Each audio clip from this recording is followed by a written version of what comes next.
Good day kapadyak! Sa video natin ngayon, checkin natin itong carbon pedal ni Rock Bros. O tara! Kung bago ka lang sa channel ko, huwag kalimutan mag-subscribe at i-click yung bell icon para notified ka sa mga future videos ko. Di ba like na rin? Okay, so bago natin explore yung pedal, so dito kaya nabili. Official shop ni Rock Bros. Siyempre galing pa yan China, kaya medyo matagal din siya dumating. So may dalawa kang pagpipilian, isang large saka isang small. So yung pinili ko small para ma-maximize yung pagiging lightweight. Kung kalsada lang yung rides mo, long ride, pwede ka na dito sa small.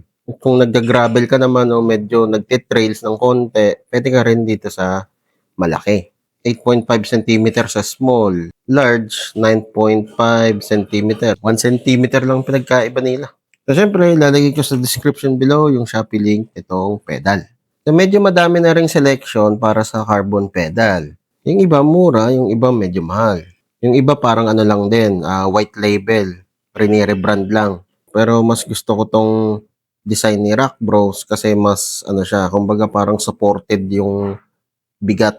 Maganda yung pagkaka-design sa kanya. So sa box, nandito yung pedals, left and right, syempre. At safe naman siya kasi meron siyang foam. Pero manipis. Pero okay na rin. At least merong protection sa packaging.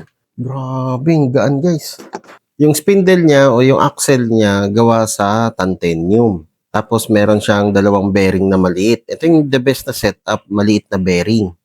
Kasi mas maganda yung ikot niyan, mas pino, kaysa sa medyo malaki na bearing. And then, yung platform niya gawa sa carbon fiber. Yung pedal spikes niya gawa sa aluminum. Hindi katulad nitong kay Tito, gawa sa bakal. And ang aluminum body naman dito, yung nagka-housing para sa spindle. Ito. Yan, yung pinagsusoksokan nitong spindle. Yun lang yung aluminum. Dito sa dulo, meron siyang medyo malaking bearing. Pero, from the looks of it, Z-type bearing. Hindi pa nila ginawang RS-type bearing. So, yun lang. Sa palagay ko, pati itong mga column na to, gawa to sa aluminum. Tapos ito din daw, gawa to sa titanium. So, triple bearing setup siya at meron siyang dalawang bearing na manipis. Tapos isa lang yung bearing na medyo malaki. Ngayon, ang spin test niya, wow! Damn, boy! Ang ganda ng smooth, guys. Suabe. Mas nagustuhan ko yung design nitong kay Rock Bros. Kasi parang simpleng pedal lang siya, di ba? Yung itsura niya. Hindi katulad nitong kay Tito, mukhang butterfly. High butterfly, di ba? May ganyan pa sa dulo. Okay, so check natin na. Okay, so yung sapatos natin dito, pang running, pang walking. So medyo flat lang siya, di ba? Parang semi-slick. So check natin. Dito kay Tito o kay Tito, kumakapit pero dumudulas. Ngayon, check natin tong kay Rock Bros dito sa studs niya na medyo maliit. Okay. Okay ah. Nice. So, dahil malapad yung studs niya, more contact surface. So, hindi siya dumudulas. Ayan ah. Ito, dinidiinan ko na guys ah. Diin na yan. Pero ito dumudulas oh. Yan oh. Pero kay Rock Bros, wala. Masisira na yung pang-ilalim kapag pinilit ko na. Ayan, ayaw. Maganda to. Okay. Pwede naman to i-modify. Papalitan mo lang tong studs niya na kaparehas nito. So, madami namang nabibiling ganun sa Shopee. Mura lang, mga 200 plus or 300, isang buong set na yun. Aluminum pa. So, dahil carbon pedal to, dapat magaan to. Bench test muna natin. Ito kay Tito, yung Taito na aluminum titanium.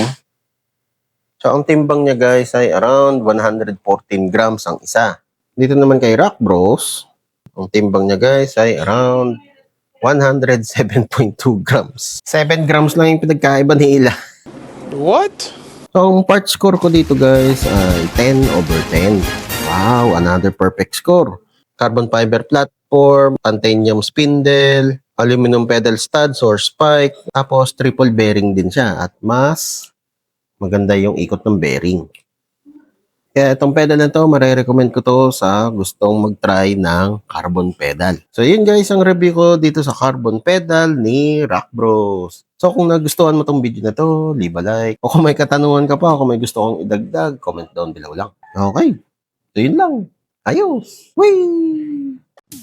O kapadyak, kung na-enjoy mo tong mga video ko, leave a like at i-share mo na rin sa mga tropa pips mo. Makakatulong ito sa channel. Kung gusto mo pa manood ng ibang video, ito, meron pa tayo. Hindi tayo nauubusan. Ayan, katulad nito, saka ito. Oh, load ka na. Madami pa tayong mga video na i-upload. Kaya, mag-subscribe at i-click yung bell icon para notified ka sa mga future videos ko. Maraming salamat. See you next time.